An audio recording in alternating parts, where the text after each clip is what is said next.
ইয়ো so finally আমি এসে গেছি লোকেশনে। আর দেখতে পাচ্ছ কিরকম লাগছে আমাকে আজকে। এইটা আমার লুক আর এইটা আমার অনন্যার লুক। কি দারুণ লাগছে।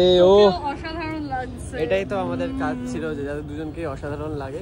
আর লোকেশনটা দেখো সেটা ভালো লাগছে, সাজানো, এটা তোমাদেরকে দেখায়।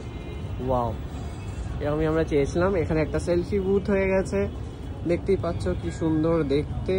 সবাই এখানে ছবি তুলবে।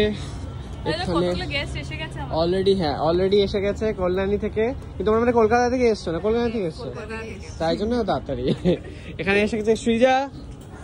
এখানে কাকিমা যে রোজ ব্লগ দেখে, এখানে এসে গেছে আমার দাদা বৌদি। হ্যালো, হাই করে। আর এটা হচ্ছে বসার একটা জায়গা সুন্দর করা হয়েছে। এখানে নবনীতা দিও এসে গেছে সকাল থেকে, আগের দিন থেকে এসেছি। আর এবার হচ্ছে আমাদের ফটোশুট, যেটা আমরা চটপট করে নিই।